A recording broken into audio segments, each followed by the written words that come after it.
নমস্কার, সুস্বাগতম। আপনারা দেখছেন জুডো ধামাকার নতুন পর্ব। সাথে আছি আমি জুডো। সোহম চক্রবর্তী অভিনীত বহুরূপ ছবিটা আমি দেখলাম। এই ছবির পরিচালক হলেন আকাশ মালাকার। কলকাতা শহরে 5খানা খুন হয়েছে। এবার খুনটা করেছে কে তা জানবার জন্য আনা হয় পুলিশ অফিসার বৃষভাদিত্যকে। যে ভূমিকায় অভিনয় করেছেন কমলেশ্বর মুখোপাধ্যায়। অন্যদিকে আছেন বাংলা ছবির একজন সুপারস্টার অভিমন্যু, যাকে বেশ কয়েক বছর ধরে খুঁজে পাওয়া যাচ্ছে না। তিনি কি কোনোভাবে এর সাথে জড়িত? অভিমন্যুর ভূমিকায় অভিনয় করেছেন সোহম চক্রবর্তী এবং দেখানো হয়েছে ছবির মধ্যে ছবি। হ্যাঁ, বহুরূপ নামে একটি ছবি নাকি মুক্তি পেয়েছিল এবং সেটিকে ব্যান্ড করে দেওয়া হয়েছিল ষড়যন্ত্র করে। তার কি ভূমিকা? আরেক দিকে আছেন রহস্যময় একজন নারী, ইধিকা পাল, যে চরিত্রে অভিনয় করেছেন উত্তরা। মহাভারতের রেফারেন্স প্রবলভাবে আছে এই ছবিতে, অভিমন্যু, উত্তরা ইত্যাদি। এবং আছেন ব্যান্ড হয়ে যাওয়া সেই ছবি বহুরূপের পরিচালক ডিডি, মানে দৈপায়ন দত্ত। এখানেও মহাভারতের রেফারেন্স। ব্যাসদেবের নামই তো দৈপায়ন, কৃষ্ণ দৈপায়ন।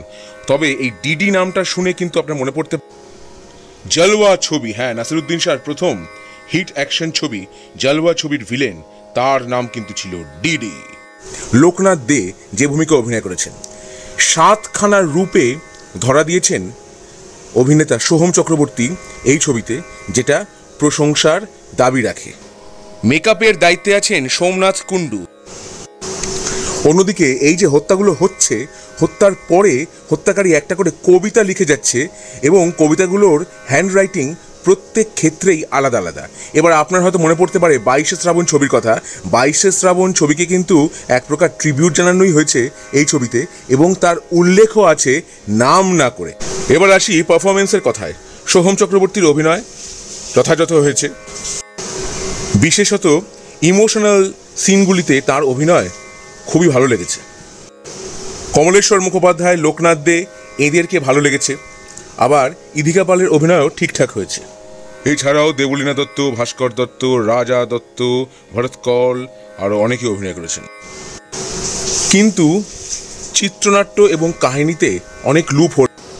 একটা সময় কাহিনীটা একেবারেই প্রেডিক্টেবল হয়ে যায়, আর পুলিশের সামনে একজন ব্যক্তি নিজেকে শেষ করবার চেষ্টা করছে, তা আগে থেকে বুঝতে পেরেও পুলিশ চোখের জল ফেলছে। এই ব্যাপারটা কীরকম একটা অদ্ভুত লেগেছে। তবে হ্যাঁ, সিকুয়েল আসবে, আর 22শে শ্রাবণ ছবির কথা হ্যাঁ সত্যি মনে পড়বে।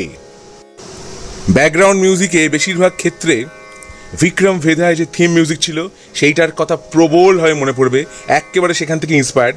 অন্যদিকে অভিনেতা অভিমন্যুর যখন প্রথম ইন্ট্রোডাকশন ঘটছে, তাতে যে ব্যাকগ্রাউন্ড মিউজিকটা, সেটা তো একেবারে মাইকেল জ্যাকসনের ব্যাড অ্যালবামের টাইটেল ট্র্যাক থেকে একদম ইন্সপায়ার্ড। উইলিয়াম শেক্সপিয়ারের ম্যাকবেথের সংলাপ যেমন আমরা শুনতে পেয়েছি লোকনাথ দের কণ্ঠে, তেমনই কবি বিনয় মজুমদারের কথা তো আপনারা সবাই জানেন। একবার তিনি বলেছিলেন তার কবিতাগুলোকে তিনি যদি মাটির মধ্যে পুঁতে দেন তাহলে সেখান থেকে কবিতার গাছ বেরোবে। সেরকম একটি দৃশ্য এখানে আছে, সেইটি বিনয় মজুমদারকে মনে হয় ট্রিবিউট জানানো হয়েছে। তাহলে বহুরূপ ছবিটা দেখে আমার কেমন লাগলো, আমার অভিজ্ঞতা আপনাদের সঙ্গে আমি ভাগ করে নিলাম। আমার ভিডিও যদি আপনার ভালো লেগে থাকে তাহলে অবশ্যই লাইক করুন, শেয়ার করুন, সাবস্ক্রাইব করুন আমার চ্যানেল এবং আমার ফেসবুক পেজ জুডো ধামাকা, সেটাকেও লাইক করুন, ফলো করুন। পরের পর্বে ফিরছি নতুন কোনো চমক নিয়ে, নতুন কোনো ধামাকা নিয়ে। হ্যাস্টা লা ভিস্টা, জুডোস ধামাকা, লেটস টু দ্য ধামাকা।